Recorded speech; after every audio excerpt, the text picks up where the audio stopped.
എല്ലാരും എന്തൊക്കെ പറയുന്നു, സുഖാണോ? അപ്പൊ ഇന്നത്തെ നമ്മുടെ പരിപാടി എന്ന് വെച്ചാല് ഇവിടെ ഒരു കാസ്റ്റിലുണ്ട്, സെന്റ് ആഞ്ചലോ കാസ്റ്റിൽ എന്ന് പറഞ്ഞത്. അപ്പൊ അവിടെ പോവുകയാണ്. പിന്നെ പരിപാടി വെച്ചാൽ നമ്മളിവിടെ നല്ലൊരു പാസ്ത കഴിച്ചു. നമ്മൾ വീട്ടിലുണ്ടാക്കി നമ്മുടെ കസിൻസിനൊക്കെ എടുത്തു. അപ്പൊ അവിടെയൊക്കെ നല്ല ഇറ്റാലിയൻ ഫുഡ് കഴിച്ചു. അപ്പൊ റെസ്റ്റോറന്റിൽ പോയി, ഇപ്പൊ ഇവിടുത്തെ ഒരു ഫേമസ് റെസ്റ്റോറന്റ് ഉണ്ട്, അവിടെ പോയി ഫുഡ് കഴിക്കുന്നു. പിന്നെ എന്തെങ്കിലുമൊക്കെ ചെറിയ ഷോപ്പിംഗ് ഉണ്ട്. അമ്മയ്ക്ക് ഇന്ന് പിള്ളേരെ കൊണ്ട് ഷോപ്പിങ്ങിന് പോകണമെന്നുണ്ട്. അപ്പൊ ഉച്ച കഴിഞ്ഞ് അതൊക്കെയാണ് പരിപാടി. നാളെ ഞങ്ങൾ തിരിച്ചു പോകും. നാളെ വത്തിക്കാനിൽ പോകണം. കാരണം നമ്മുടെ ആദ്യത്തെ പ്രാവശ്യം നമ്മൾ വത്തിക്കാനിൽ പോയിട്ട് നമ്മൾ അകലത്തെ പാപ്പനെ കണ്ടുള്ളൂ. പള്ളിയുടെ അകത്ത് കയറാൻ പറ്റിയില്ല. അപ്പൊ നമ്മൾ ഒട്ടും പ്ലാൻ ഇല്ലാതെ പോയതുണ്ട്. നാളെ ഒരു ദിവസം ഉണ്ട്, നാളെ ബുധനാഴ്ച ഉണ്ട്. ഒത്ത പാപ്പനെ കുറച്ചുകൂടെ ക്ലോസ് ആയിട്ട് കാണാം. പിന്നെ രാവിലെ എഴുന്നേറ്റ് പോയാൽ മതിയായിരുന്നു എന്ന് വിശ്വസിക്കുന്നു. ഇനി നാളത്തെ കാര്യമാകുമ്പോൾ നാളെ അറിയാം. അപ്പൊ ഇനിയിപ്പോ ഇതൊന്നും നടന്നില്ലെങ്കിൽ നമ്മൾ വീണ്ടും അതെ ഇറ്റലി വരുന്നതായിരിക്കും. അപ്പൊ കുഴപ്പമില്ല, വിസ ഉണ്ടല്ലോ. അപ്പൊ അത് ഇരുന്നാലും ഒന്നും കൂടെ വന്നാൽ എന്ന് ഞങ്ങൾ പ്ലാൻ ഇട്ടിട്ടുണ്ട്. കാരണം ഫുഡ് ആൻഡ് അക്കോമഡേഷൻ ഫ്രീ ആണല്ലോ ഗൈസ്. അപ്പൊ ഇന്നത്തെ വിശേഷങ്ങൾ അതാണ്. അപ്പൊ നമുക്ക് കാസ്റ്റില് കാണാം, പാസ്ത കഴിക്കാം, അടിച്ചു വിളിക്കാം.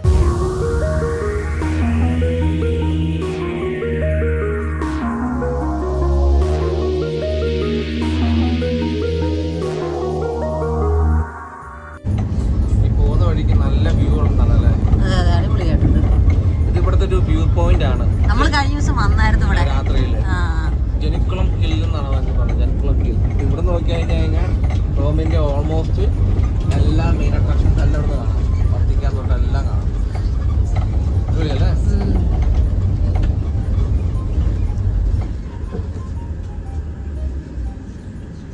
നമുക്കാണെങ്കിൽ വീട്ടിൽ നിന്ന് ഡയറക്റ്റ് ബസ് ഉണ്ട് അങ്ങോട്ട് പോകാൻ. അപ്പം ആ ബസ്സിൽ കയറിയിരിക്കുക, കാസ്റ്റിൽ അവിടെ പോയി ഇറങ്ങുക. അവിടെ 5 മിനിറ്റ് എടുക്കാനുള്ളൂ ബസ്സിന്റെ ലാസ്റ്റ്. ഈ ബസ്സിൽ തന്നെ പോയി നമുക്ക് വത്തിക്കാനും എത്തും. വത്തിക്കാൻ്റെ അടുത്താണ് ഈ പോണ കാസ്റ്റില്.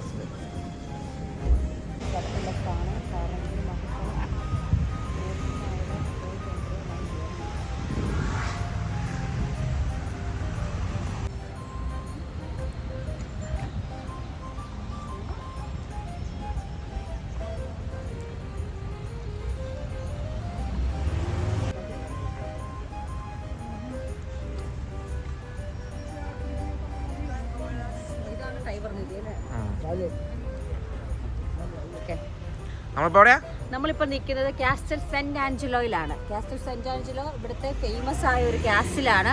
വത്തിക്കാനോട് ചേർന്നാണ് ഇത് നിൽക്കുന്നത്. വത്തിക്കാൻ്റെ അടുത്ത് തന്നെയാണ് ഇത് നിൽക്കുന്നത്. ഇതിന്റെ പ്രത്യേകത എന്ന് വെച്ചാൽ AD 139 ഇത് നിർമ്മിച്ചത്. ഹാഡ്രിയൻ ചക്രവർത്തിയാണ് നിർമ്മിച്ചിരിക്കുന്നത്. പുള്ളിയുടെ കുടുംബത്തിന് വേണ്ടി നിർമ്മിച്ച ഒരു ശവകുടീരമാണിത്. അത് പറയുന്നത് സ്വർണത്താലാണ് ഇത് കുടീരം നിർമ്മിച്ചിരിക്കുന്നത് എന്നൊക്കെയാണ് പറയപ്പെടുന്നത്. പിന്നെ ഇതിന് പ്രത്യേകിച്ചാല് ടൈബർ നദിയുടെ തീരത്താണ് ഇത് കാസ്റ്റല് സ്ഥിതി ചെയ്യുന്നത്. മറ്റൊരു പ്രത്യേകത കണ്ടല്ലേ, അവിടെ നേരെ നോക്കുമ്പോൾ കാണുന്നത് വത്തിക്കാനാണ്. വത്തിക്കാൻ്റെ അടുത്ത് തന്നെയാണ്. പിന്നെ പഴയ യുദ്ധകാല സമയങ്ങളിൽ എന്നാ പറയുക, മാർപ്പാപ്പന്മാരുടെ അഭയകേന്ദ്രമായിരുന്നു എന്നും പറയപ്പെടുന്നു.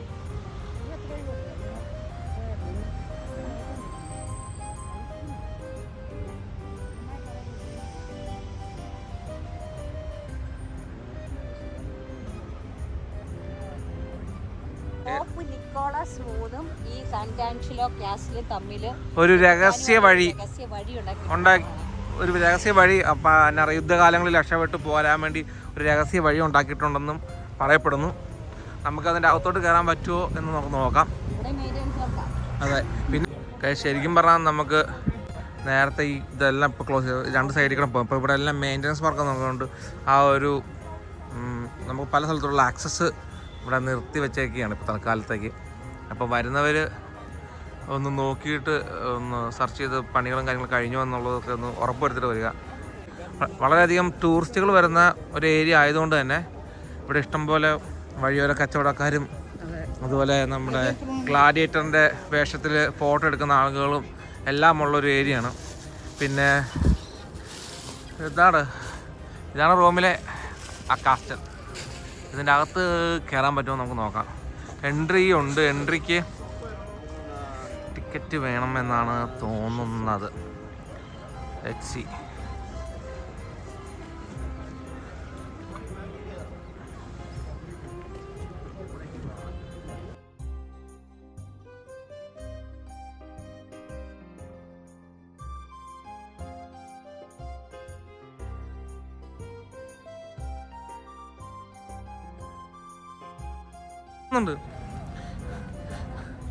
റിയാമേ, റിയാമയുടെ സഹോദരൻ വന്നോണ്ട് റിയാമയ്ക്ക് നമ്മളൊന്നും പരിചയം ഇപ്പോൾ വലിയ മൈൻഡില്ല കേട്ടോ ഗൈസ്.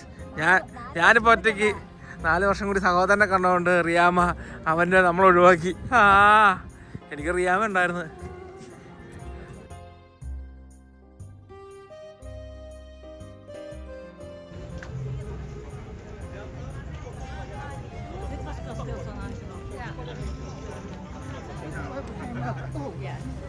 ഗൈസ്, ഞങ്ങൾക്ക് ടിക്കറ്റ് കിട്ടിയില്ല. ഇവിടെ വന്നപ്പോൾ ഞങ്ങൾ ടിക്കറ്റ് എടുക്കാൻ നോക്കിയപ്പോൾ ഇന്ന് ഫുള്ളാണ്, ടിക്കറ്റ് ഒന്നുമില്ല.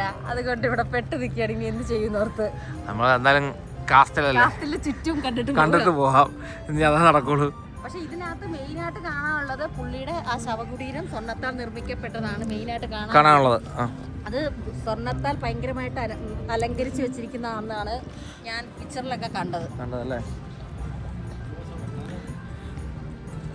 ഇതാണ് നമ്മുടെ ലുങ്കോ തേവരയുടെ മറ്റൊരു ഭാഗം. വൈകുന്നേരങ്ങളിൽ ഇവിടെ ഭയങ്കര രസമാണ്. ഇഷ്ടംപോലെ എന്നാ പറയുക, പാട്ടും ബഹളും ടൂറിസ്റ്റുകളും വരുന്ന സ്ഥലമാണ്.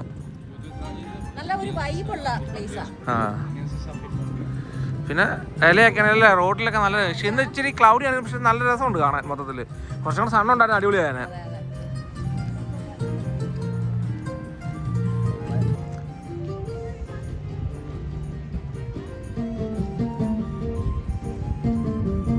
അപ്പൊ ഇതാണ് നമ്മുടെ അത് കയറാൻ പറ്റിയില്ല. അടുത്ത വരവ് ടിക്കറ്റ് 16 പൗണ്ടേ ഉള്ളൂ സത്യം പറഞ്ഞാൽ. 16 യൂറോ അത്രേ ഉള്ളൂ. പക്ഷെ നമുക്കൊന്ന് ടിക്കറ്റ് എടുക്കാൻ വന്നിട്ടെടുക്കാൻ ഒരു പ്ലാൻ ഇട്ടിരുന്നു. പക്ഷെ കാരണം ഇന്നത്തെ പ്ലാൻ എന്താവും അറിയാൻ മേലാത്തോണ്ടാണ് ഇനി പോന്നു. എപ്പോഴേലും ക്യാഷിൽ കാണാൻ വരണം എന്നുള്ള ഇതുണ്ടായിരുന്നുള്ളൂ. പക്ഷെ ഇന്ന് വന്നപ്പോഴത്തേക്കും ടിക്കറ്റ് കിട്ടിയില്ല. ഞങ്ങൾ രാവിലെ ചെക്ക് ചെയ്തില്ല, വന്നിട്ട് ഇവിടുന്ന് എടുക്കാം എന്നുള്ള രീതിയിലാണ് പോകുന്നത്.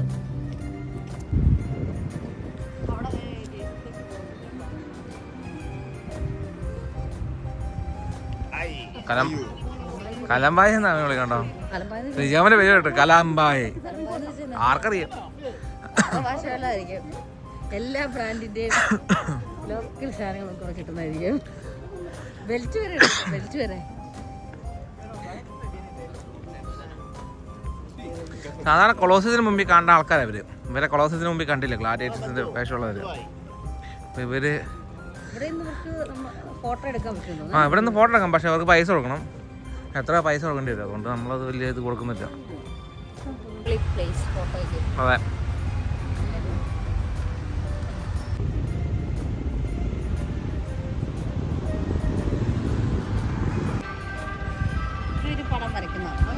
ഇത് വരയ്ക്കുന്നതെന്ന് പറയപ്പെടുന്നു, പറയാൻ പറ്റത്തില്ല. ഉടായ്പുള്ളും ഉണ്ട്.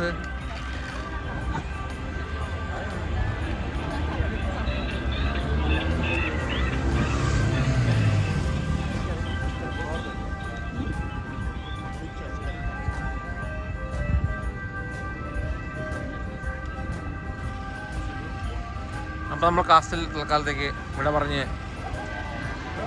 അടുത്ത ലൊക്കേഷനിൽ പോയില്ലേ.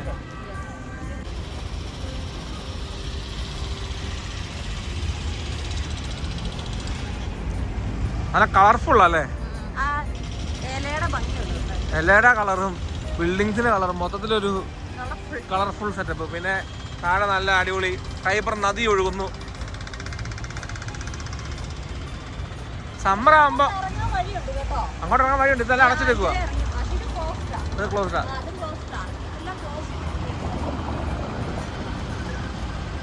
ഇവിടുന്ന് അങ്ങോട്ട് കുറച്ചുകൂടെ പോകുമ്പോൾ ഈ ത്രസ്തേവര എന്ന് പറഞ്ഞാൽ ഈ സൈഡിൽ പോയത് ലുങ്കത്തേവര. ഇത് എന്നാ പറയുക, നദിയുടെ സൈഡിൽ നിന്ന് പോകുന്നൊരു വഴിയല്ല, ലുങ്കത്തേവര എന്ന് പറയും.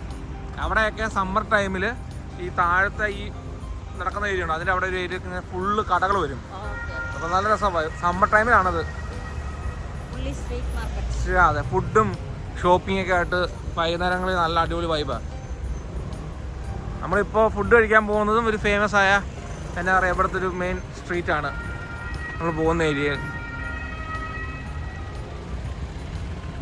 ഏറ്റവും കൂടുതൽ ഇറ്റാലിയൻ റെസ്റ്റോറൻറ്റുകളും കാര്യങ്ങളെല്ലാം റോമിൻ്റെ ലുങ്കോത്തേവരയിലാണ്.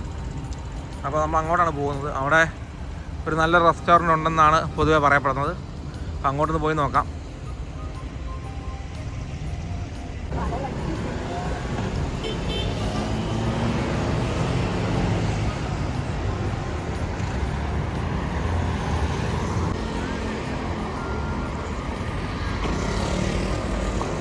ഇവിടെ റെഡാകാതെ പോയാൽ ഉറപ്പായിട്ടും പണി കിട്ടും. വണ്ടിയൊക്കെ പറന്ന തന്നെ. വാ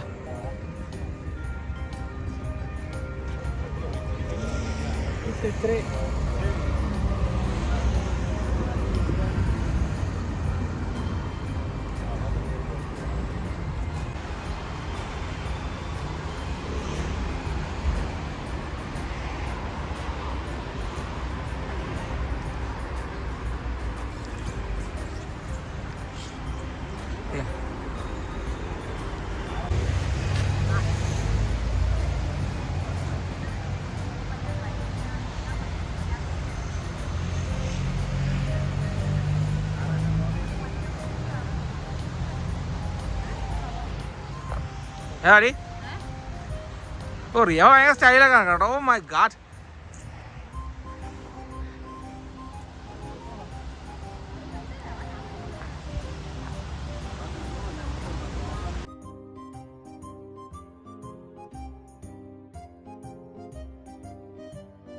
അപ്പോൾ റിയാമേ ഇതാണ് റോമിൽ ത്രസ്തേവരം എന്ന് പറയപ്പെടുന്ന സ്ഥലം. ഇതിനകത്തോട്ട് കയറി കഴിഞ്ഞ് കഴിഞ്ഞാൽ ഇവിടെ ഇഷ്ടംപോലെ പിസക്കടകളും റെസ്റ്റോറൻറ്റുകളും, അതായത് റോമിലെ ഏറ്റവും ഫേമസ് ആയ അത്യാവശ്യം എല്ലാ നല്ല റെസ്റ്റോറൻറ്റുകളും ത്രസ്തേവരനാണ്. ഇവിടെ നല്ല ബാറുകളുണ്ട്, നല്ല പബ്ബുകളുണ്ട് ഈ ഏരിയയിൽ. നമ്മൾ പിസ കഴിച്ചത് ഇവിടെ നിന്നായിരുന്നു. അപ്പോൾ അതുപോലെ തന്നെ നമ്മൾ അടുത്ത ഫുഡ് ടൂർ പോലെ നമ്മൾ ചെയ്യാൻ വേണ്ടിയാണ് നമ്മൾ ഇത്രയും ദിവസം വെയിറ്റ് ചെയ്ത് ഇവിടെ പോകാൻ വേണ്ടി. ഇവിടെ നല്ല ആംബിയൻസ് ഉള്ള നല്ല റെസ്റ്റോറൻറ്റുകളുണ്ട്. മൊത്തത്തിലൊരു വൈബുള്ള സ്ഥലമാണ്. വൈകിട്ടൊക്കെ ഇവിടെ വന്നു കഴിഞ്ഞാൽ, പ്രത്യേകിച്ച് വീക്കെൻഡ്സിൽ ഈ സ്ട്രീറ്റിലോട്ട് ഇറങ്ങിക്കഴിഞ്ഞ് കഴിഞ്ഞാൽ ഫുള്ള് ബിസി ആയിരിക്കും.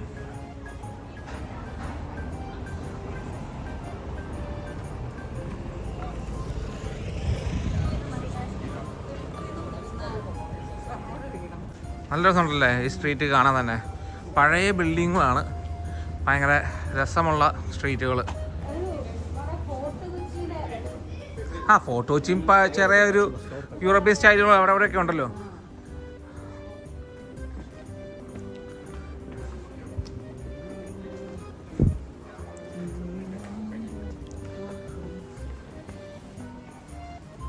വൈകിട്ടൊക്കെ ഇവിടെ ഭയങ്കര രസമാണ്. പിന്നെ വൈകിട്ടൊക്കെ ആകുമ്പോൾ കുറച്ചും കൂടെ രസം. ഫുള്ള് ഇപ്പോൾ ക്രിസ്മസിൻ്റെ ലൈറ്റുകളൊക്കെ നല്ല ഭംഗിയുണ്ട്.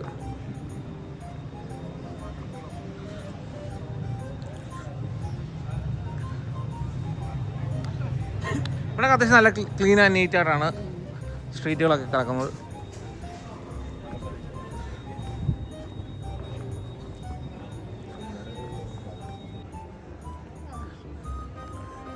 ഇവിടെ പുറത്തു കൂടി കിടക്കുന്നുണ്ടെന്ന് ഞാൻ പെട്ടെന്ന് ഓർത്തത്.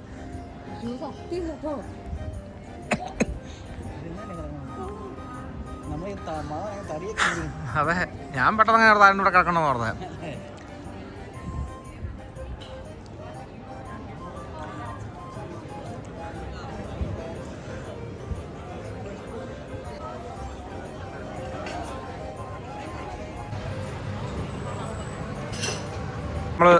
നമ്മൾ നടന്ന് റെസ്റ്റോറൻറ്റിലെത്തി.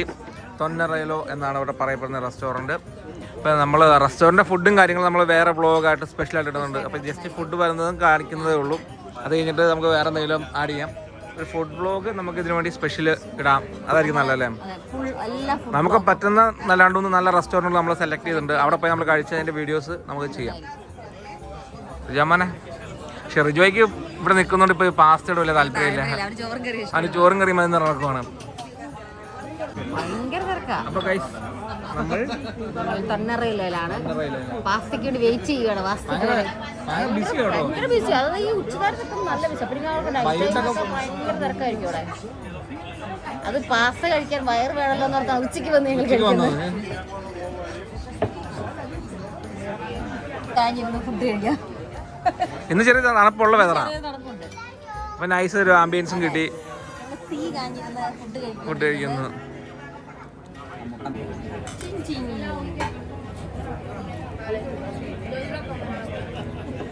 നമ്മുടെ ഫുഡിൻ്റെ ഇതിൽ മെയിനായിട്ട് ഇറ്റലിയുടെ മെയിൻ ഒരു ഡ്രിങ്കാണ്. ഇറ്റലി എന്ന് പറയുമ്പോഴേ അറിയപ്പെടുന്ന ഒരു ബീറാണ് പെറോണി. അപ്പോൾ അത് നമ്മൾ ജസ്റ്റ് ഒന്ന് ട്രൈ ചെയ്യാൻ ഓർത്ത് വന്നപ്പോൾ തൊട്ടേ ബീറടിയാണ്. അപ്പോൾ ഒരു ഓതൻറ്റിക്ക് നല്ലൊരു പെറോണി നമ്മൾ അടിക്കാൻ വേണ്ടി വെയിറ്റ് ചെയ്യുകയായിരുന്നു. കൊള്ളാം, നല്ല ടേസ്റ്റ് ഉണ്ട് അല്ലേ.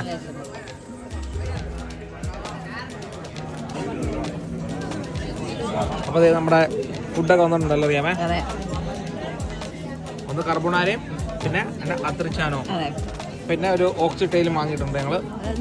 ബീഫിന്റെ പാലല്ലേ. നല്ല മഴ പെയ്തുകൊണ്ടിരിക്കുകയാണ്. എനിക്കിവിടെ വന്നിട്ട് ഏറ്റവും ഇഷ്ടപ്പെട്ടത് ഇവിടെ ഒത്തിരി ബാഗ് ഷോപ്പുണ്ട്. വെറൈറ്റി ബാഗുകൾ നമുക്ക് എതിലേ നടന്നാലും കാണാം. ഒത്തിരി ബാഗിൻ്റെ കളക്ഷനുള്ള ഒരു സ്ഥലമായിട്ട് തോന്നി.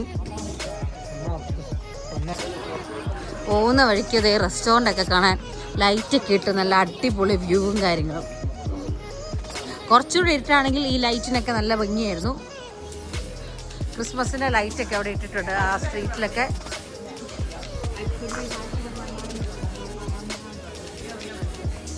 ക്രിസ്മസ് ലൈറ്റ് സ്റ്റാറൊക്കെ ഇട്ട് ഫുൾ ക്രിസ്മസ് ആയതുകൊണ്ട് നല്ല ലൈറ്റ്, നല്ല ആംബിയൻസും ആണ്.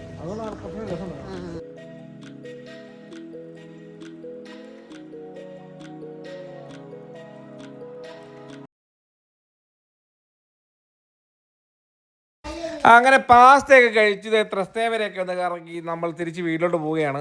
നാളെ ഒരു ദിവസം കൂടെ കൂടിയേ ഉള്ളൂ നമ്മൾ റോമിൽ. അത് കഴിഞ്ഞാൽ നമ്മൾ തിരിച്ചു പോകുന്നു. അപ്പം നാളത്തെ വീഡിയോ ആയിട്ട് കാണാം. അതുവരെ ബൈ ബൈ.